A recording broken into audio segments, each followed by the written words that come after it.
চলেন ভাবি, আপনি আর আমি নির্জন কোন স্থানে ঘুরে আসি। না বাপু, আমি যাব না। নির্জন জায়গায় একা পেয়ে যদি কিছু করেন। আরে ভাবি, আপনি আমার উপর বিশ্বাস রাখতে পারেন, আমি কিচ্ছু করব না। কিছু যদি নাই করেন তাহলে নির্জন জায়গায় যে লাভ কি?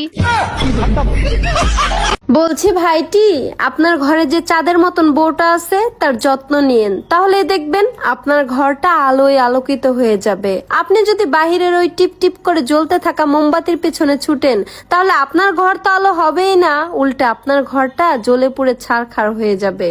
মেয়ের সংসারে মেয়ের মায়ের মাতাব্বুরি যদি সংসার ভাঙার কারণ হয়, তাহলে সেম কাজটা তো ছেলের মাও করে, তাহলে তাকে কেন কেউ দোষারোপ করে না?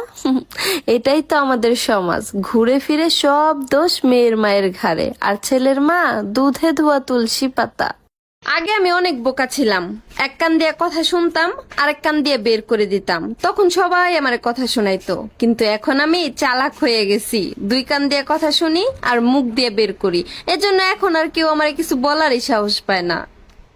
কে বলছে খারাপ সময় মানুষ পাশে থাকে না? খারাপ সময়ে মানুষ পাশে থাকে, কেউ ফর্মালিটি পূরণ করার জন্য, আর কেউ কাটা ঘায়ে লবণের ছিটা দেওয়ার জন্য। মেয়েরা সবসময় এমন কাউকে চায় যে কিনা তার মনের কথা বুঝবে, কারণ ছোটবেলা থেকে একটা মেয়েকে জ্ঞান দেওয়া আর ভুল বুঝার লোকের অভাব নেই। কিন্তু বর্তমান যুগের ছেলেরা বোঝে কম, বলে অনেক বেশি। মানুষকে ফ্যামিলির লগে টাইম স্পেন্ড করা উচিত, বন্ডিং ভালো হইব। তাই আমি কাইলে টাইম স্পেন্ড করতাম গেছি।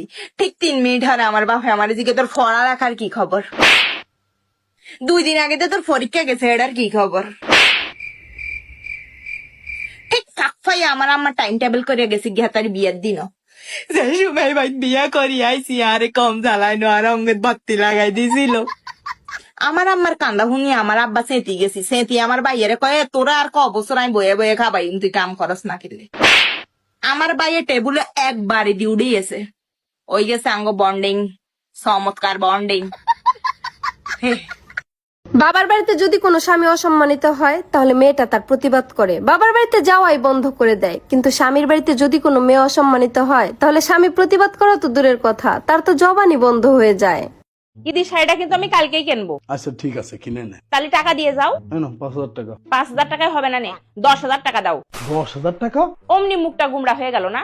আমি জীবনে প্রথম তোমার কাছে কিছু চালাম, তুমি দিবা না? না দিয়ে আর কোনে যাব? এই না 10,000 টাকা।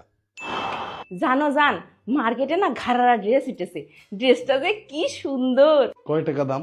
বেশি না, 15,000 টাকা চাইলো, তবে 10,000 টাকা হলেই দিয়ে দেবে নে। এখন হাতে টাকা নেই, ঈদের পরে নিয়ে নে। ঈদের পর কি ওই ড্রেস আর থাকবে না? বলছি শোনো না, তোমার শাড়িটি অসম্ভব সুন্দর লাগে, ওসব ঘাড়া ফাড়ায় তোমার মানাবে না। নে। তার মানে তুমি কি বলতে চাচ্ছো, আমি দেখতে খারাপ? আমি কখন বললাম তুমি দেখতে খারাপ? আমি যখন এতই খারাপ, তাহলে আমার না বিয়ে করলে পেতে ধর, আমার কিছু লাগবে না। জীবনটা একদম তেজপাতা করে ছেড়ে দিল।